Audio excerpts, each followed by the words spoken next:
first two. These are Mexican tree frogs, Smilisca baudinii. Yeah, this is our compost station. Every year we get a ton of these, well, really cool Mexican tree frogs. They like the area because, well, compost brings bugs, bugs brings, well, frogs. So you can see that in these massive buckets, they have a lot of young. We think because it's really nutrient-rich water that they often come here.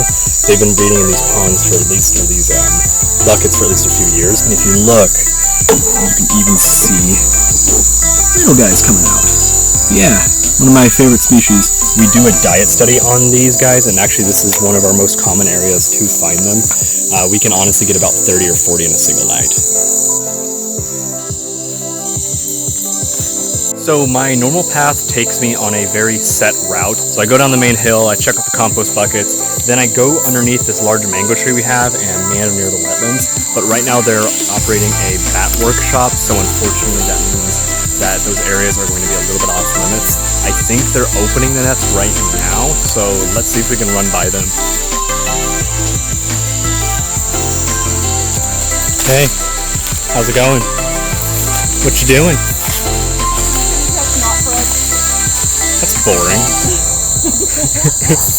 I want you to name one bat that you could categorize as charismatic megafauna. The Samoan flying fox. Okay, whatever. I forgot about that one. I heard a frog.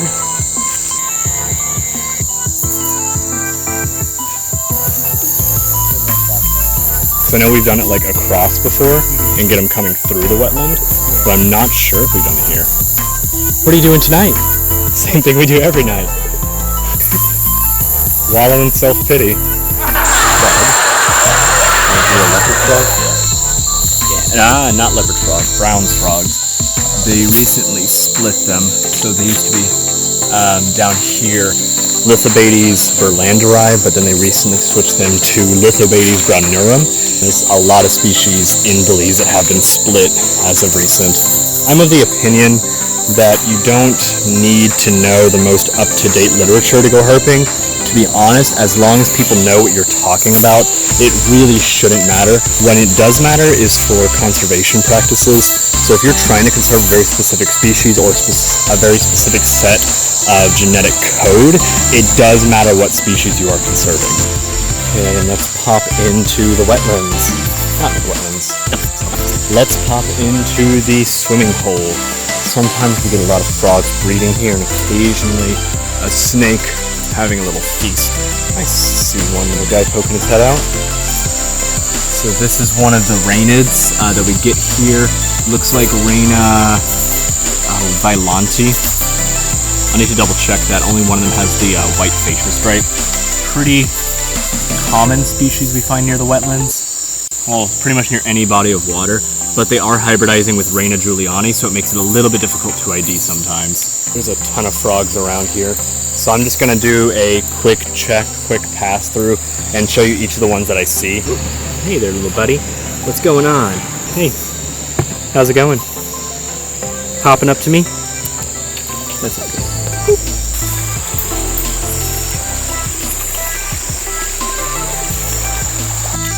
So these are one of the many leafcutter ants that we get here. Leafcutters are actually a super interesting ant species. I do have a video where I talk about them, and if I don't have a video, that means I'm making a video where I do talk about them.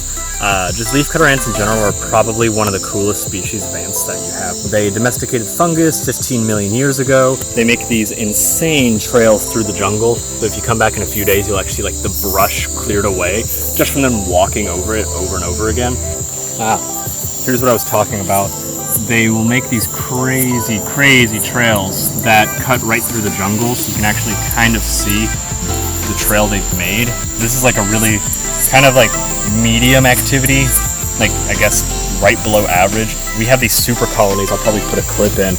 I shouldn't say super colonies, but super massive raiding activities where it's just thousands of ants all carrying leaves at the same time, and it's one of the most impressive things you'll see. I think I see a frog right there. Yeah. So this guy is a larger brownorum. Well, there, he's gone. A lot of times I see the frogs and the toads way before you would normally be able to see them. So a lot of them have eye shine. It's like, here's another brownorum. He's hopping away.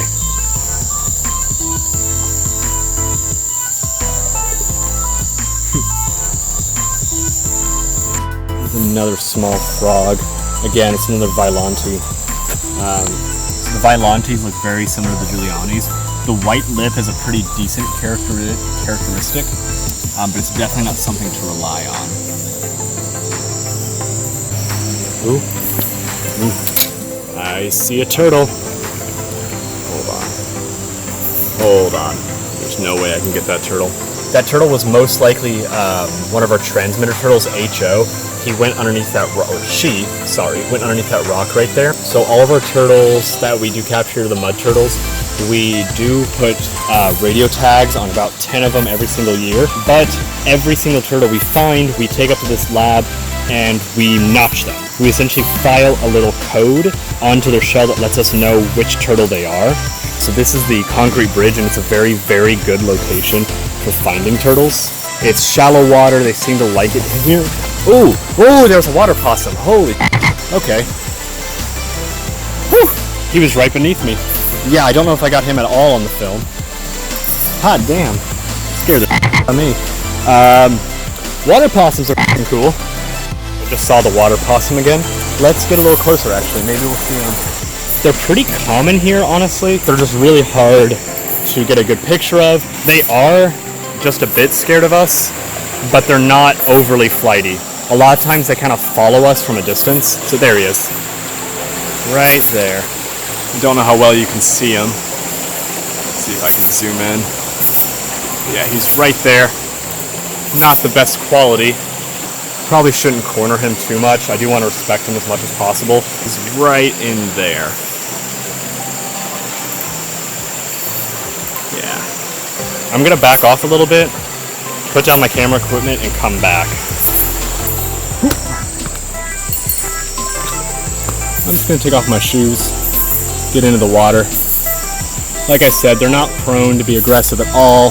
They are a very docile species, and they're not that scared of us. Of course, any cornered animal is liable to attack, is liable to, I wouldn't say attack, they're liable to defend. Big distinction. If somebody broke into your house, try and take a picture of you, I think you'd attack them too. Whew. Cold water. Whew. Very cold water.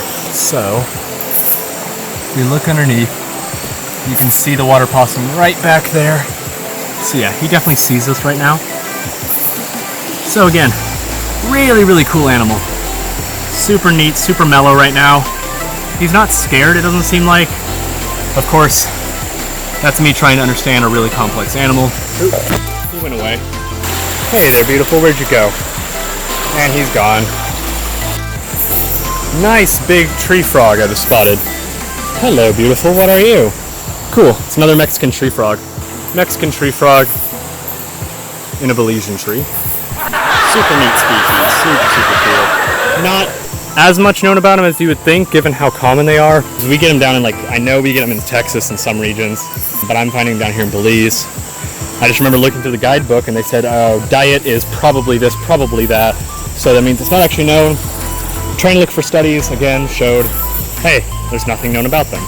That's why I started up that diet study last year, and this year we're trying again to get more data, get a larger sample size, really confirm our numbers. There are a couple more little bitty frogs over here. So they're more of the Lithobates, not Lithobates, Lithobates species. It's ready to hop away.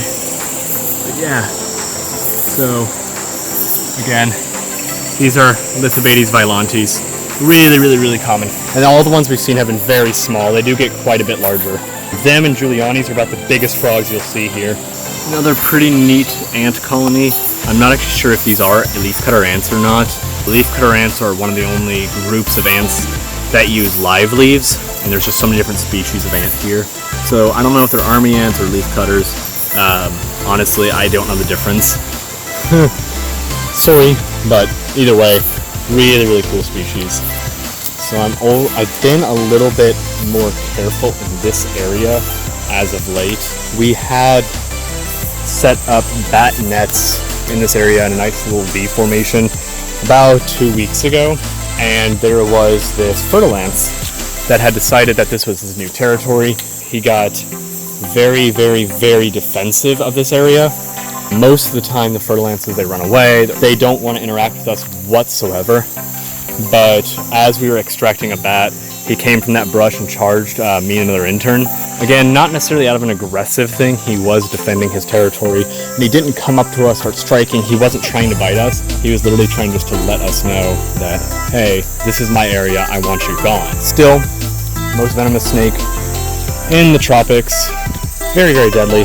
Not as bad as it used to be with modern medicine, etc., etc., but it's still something that we need to be very cautious of. They're not on the property in any high numbers. That was actually the first one I had seen on the property, despite herping about every night for a month. So relatively uncommon, but they are here. I would like to also talk a little bit about them. So they are a highly territorial snake. What they do is they defend their territories. They create them, defend them from other males, and that's why a lot of the times people think that if you relocate a fertilance, that it's actually not going to do much, because the other males in that new area that they're in will just outcompete them, fight, and essentially almost run them out or stress them out to death. So there's a lot of interesting behaviors with them, and it's just, to me, it's just really, really cool, and especially to be, I guess, on the receiving end of their defensive front, to me, was just super, super awesome. So I was planning on going all the way down to the jungle swimming hole to look for stuff, but I was an idiot and did not bring a radio again. I don't go all the way down there alone, only because it's very far away. If something should happen to me, I would have a very tough time getting back. But also that is one of the areas where we have the most jaguar activity. I respect those animals a lot. I do not want to be put in a position where I'm face to face with a jaguar. Just do my standard route and head back, which is still pretty good. The water possum was another fun find. That's pretty faintly tricolor. Somewhat decent picture. So, ooh, nice. Coffee snake. A lot of my snake photography to get those like natural looking shots. Of course, can't see it on the camera that well, but this bug is straight up iridescent.